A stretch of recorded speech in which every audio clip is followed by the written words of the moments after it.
El cielo se torna apocalíptico. Estallan truenos y relámpagos. Y la fuerte lluvia cae incesante.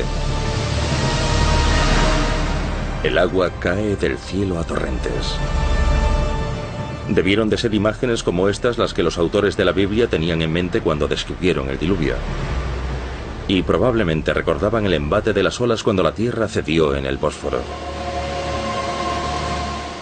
Se abrieron las cataratas del cielo, se rompieron todas las fuentes del abismo, llovió durante 40 días y 40 noches seguidas. El arca flotaba libre sobre las olas. Las aguas permanecieron sobre la tierra 150 días. El 17º día del 7º mes, el arca se detuvo sobre los montes de Ararat. Así lo narra la Biblia. El naturalista Friedrich Parrot estaba convencido de que el arca estaba sobre la montaña.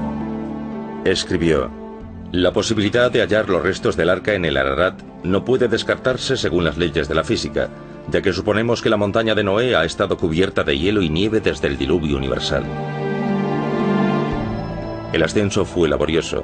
Nadie había contado con la pronta llegada del invierno, y en el siglo XIX no era habitual llevar ropa especial para una expedición. Poco antes de alcanzar la cumbre, el tiempo obligó a Parrot a volver atrás. A toda prisa clavó la cruz de madera y la placa de plomo en honor del zar, que había conquistado Armenia en 1826.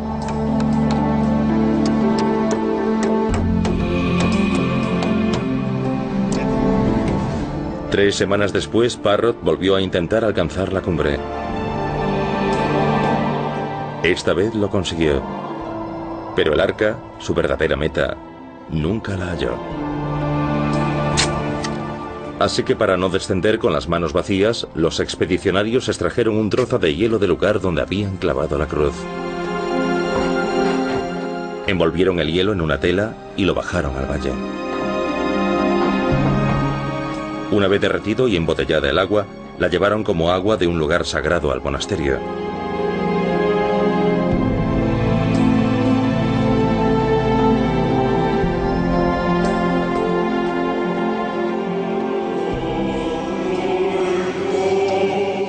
Allí se usó durante las ceremonias como agua bendita de la montaña de Noé. El término armenio Ararat significa creación de Dios o lugar creado por Dios. El círculo mítico se cierra. Dios salva a Noé de la destrucción sobre la montaña creada por Dios. En la iglesia armenia, Noé es venerado como salvador de la fe y también como padre de la humanidad.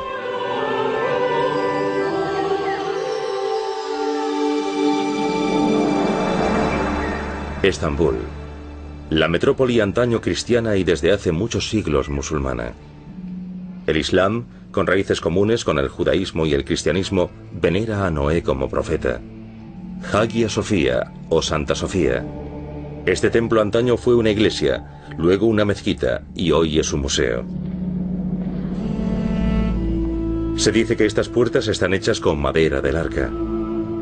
Una leyenda religiosa originada en la Edad Media y transmitida por los cristianos y musulmanes.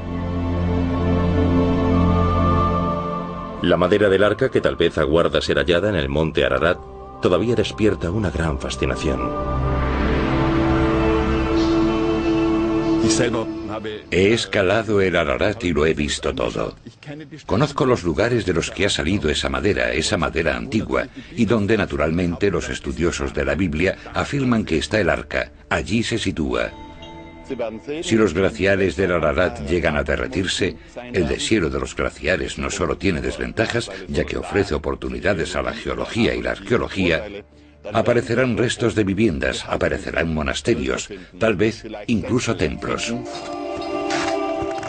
Geólogos, arqueólogos, expertos en la Biblia y aficionados han intentado hallar madera del arca durante siglos. Pero las autoridades turcas son reacias a autorizar tales búsquedas. En la década de 1950, un francés, Fernand Navarra, de Burdeos, intentó hallar el arca varias veces. Un pastor armenio le había dicho antes de la Segunda Guerra Mundial dónde había restos del arca. El hijo de Navarra, Rafael, que acompañó a su padre en los años 50. Medio siglo después nos reunimos con Rafael Navarra en Francia y nos habla de lo que sentía entonces.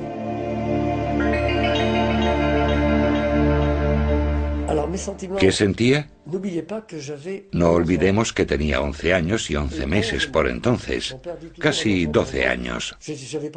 Nací el 20 de julio y el descubrimiento en el que participé se realizó el 6 de julio de 1955. Una pequeña joya. Rafael Navarra cuenta con una filmación casera en 16 milímetros de la expedición con su padre. El monte Ararat envuelto en nubes. El tiempo era como siempre imprevisible. Iniciaron el ascenso encordados.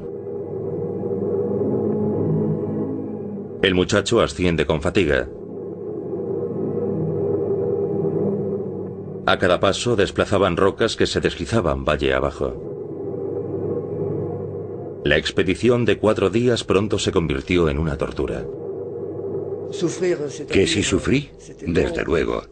Era muy fatigoso. No tuvimos agua hasta que llegamos al lago Cope. Luego volvimos a quedarnos sin agua hasta que llegamos al primer glaciar, donde arranqué un trozo de hielo. El padre estaba desesperado por encontrar el lugar donde le habían dicho que hallaría la madera, pero enfrentados a la nieve y los interminables riscos y grietas de la montaña, la búsqueda resultó imposible. Por la noche estalló una tormenta. Y sé, porque él me lo dijo, que mi padre durmió mal porque estaba a punto de descubrir lo que llevaba tanto tiempo buscando. Y si no tenía éxito ahora, todo habría sido en vano. En una grieta del glaciar hicieron un descubrimiento crucial. Aseguró su cuerda arriba y luego descendió. Pensé para mis adentros, si se cae por la grieta del glaciar y no logra salir, aparte de su hijo, ¿quién le espera arriba? Y cada vez que veo esta parte de la película que yo mismo grabé, me digo, si hubiese dado un solo paso en falso y si hubiese caído por la grieta, ¿qué habría sido de mí? Del hilo del fondo de la grieta, Fernand Navarra extrajo un trozo de madera. Su hijo le había lanzado una cuerda. Y cuando llega arriba, Fernand sube a la superficie la pieza, mientras Rafael lo filma todo con la cámara. La pieza parecía una tabla. Pero, ¿por qué la cortó en trozos? Había una tropa de soldados turcos que quería interceptarnos. Y 4 de ellos nos esperaban abajo. Imagínese que llegamos con aquella tabla, la ven y nos dicen, ¿la han encontrado allá arriba? Hace tiempo que la buscamos. Medía sobre 1,5 metros de largo. Tuvimos que cortarla de modo que nos cupiese en la mochila. La prueba del carbono 14 dio una antigüedad de 4.900 años. Le juro que deseé más que nada que aquella madera fuese del arca, porque sería una prueba de la verdad de la Biblia. Es todo. El diluvio sobre la tierra duró 40 días. Las aguas subieron y elevaron el arca cada vez más sobre la tierra. Todo lo que respiraba en la tierra murió. Noé abrió la ventana del arca y echó a volar una paloma, para ver si las aguas habían descendido. Así describe la Biblia el fin del cataclismo, pero no da detalle alguno sobre sus consecuencias. ¿Cuáles habrían sido?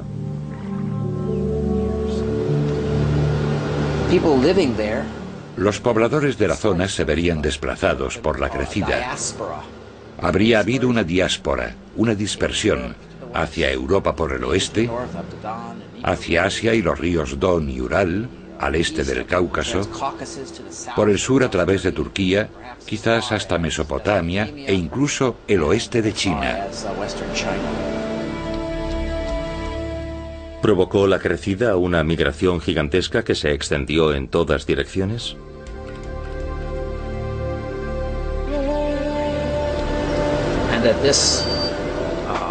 Ese éxodo, o diáspora, es un hecho plasmado en la mitología. y de los relatos asirios y sumerios, de Oriente Próximo y Mesopotamia, pasó al relato sobre Noé del Antiguo Testamento. El fin del diluvio universal como inicio de la población del mundo. La Biblia dice que Dios selló su alianza con Noé haciendo aparecer un arco iris. Los hijos de Noé, Sem, Cam y Jafet. En ellos perdura el recuerdo de las grandes migraciones. Los descendientes de Cam son los africanos, los egipcios, los etíopes, los libios. Los descendientes de Jafet están más bien al norte, en Siria, Arabia, Asia Menor y Grecia.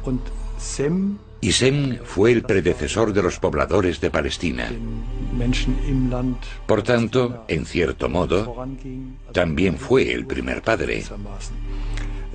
De este modo se trata de ordenar un poco la población mundial y entender cómo todos los pueblos conocidos están relacionados con Noé, el primer padre.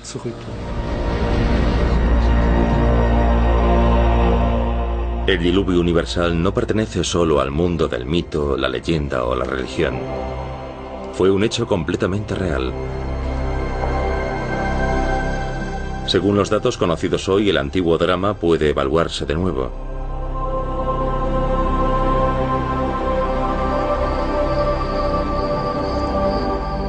Tal vez, el desastre natural ocurrido hace 7500 años en Anatolia Oriental ya no sea uno de los misterios sin resolver de la Biblia.